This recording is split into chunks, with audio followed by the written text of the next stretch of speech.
What is up, guys? Welcome to your 21st Java game development tutorial, and in the next probably tutorial or two we're going to be building our run, movie loop, and draw methods, and these are going to be a little different from before, so make sure you just don't skip over these.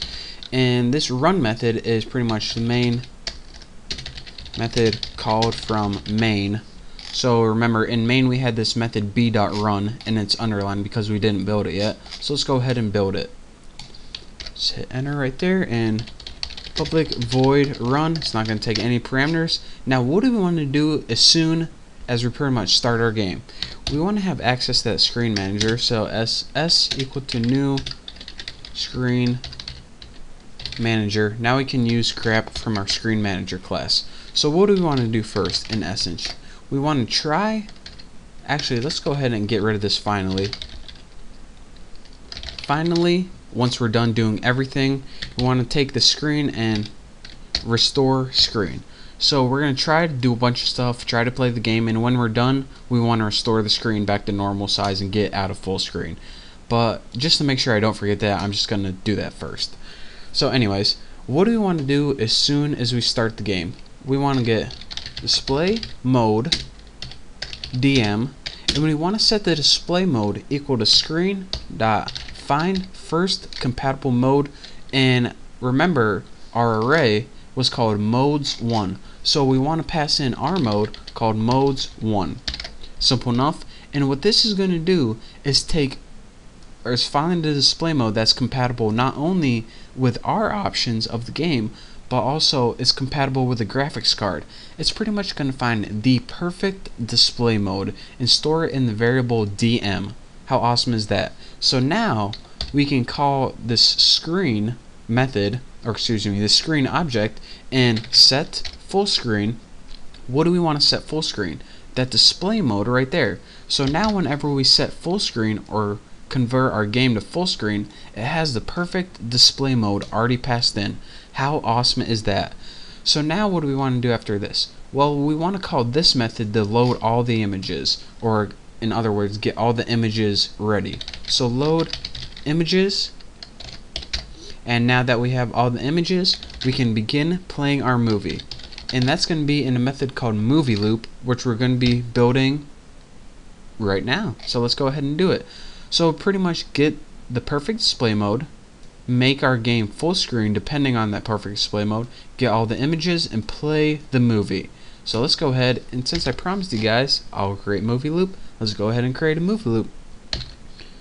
Public void, or excuse, this is a comment and all this does is play movie now. I was too excited to get to coding. Public void movie loop, and this pretty much, if you couldn't tell by my comment, just plays your movie.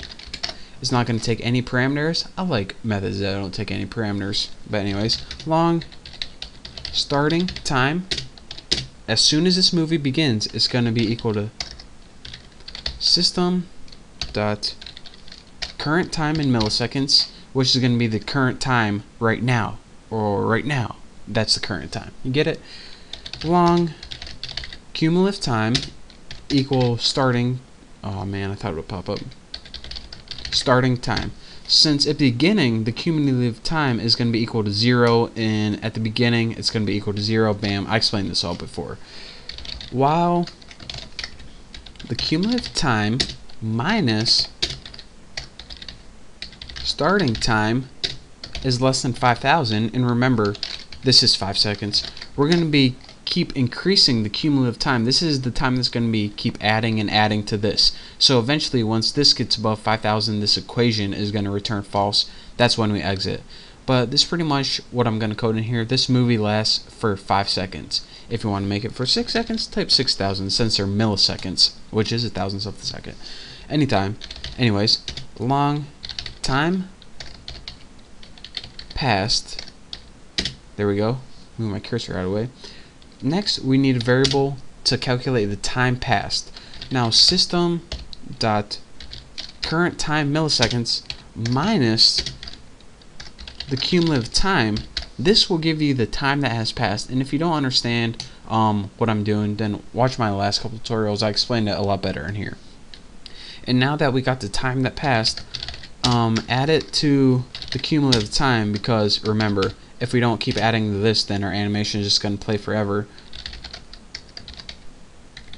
Time passed, and now after that we just need to update it. So a dot update according to time passed right there. And that's why we really needed to figure out not only to add the cumulative time, but also our update method in animation. If I can find it, star update, it takes a parameter of time that has passed. So, and this is just so it knows when to go from one scene to the next. So that's why we needed to pass that into there. So now inside the movie loop method still, we need to draw and update the screen, because I mean, come on, we just don't want to look at the whole thing at the same time. So first, let's go ahead and get our graphics object. So graphics 2D, what did I just do? Did I like, whoa, freaky. Graphics 2D, and we'll just call it G, and set this equal to s dot get graphics, just like that. And remember, this is when everything starts coming together. In my screen manager, I made a method called get graphics right here, and now we don't have to type all this crap. It already knows to set it equal to this right here, get drawing graphics. So how easy is that? This is gonna uncomplicate things so much. So now that we have that equal to the get graphics, which is already a buffered strategy and everything like that, we just want to draw that on the screen. And when we're done drawing, get rid of our graphics object, just good housekeeping. And now we want to update the screen. So yes, we do have an update method in our screen and also in our animation class, I believe. Yep. Update the animation and update the screen. You might want to name those something different, but I didn't, so well, too bad.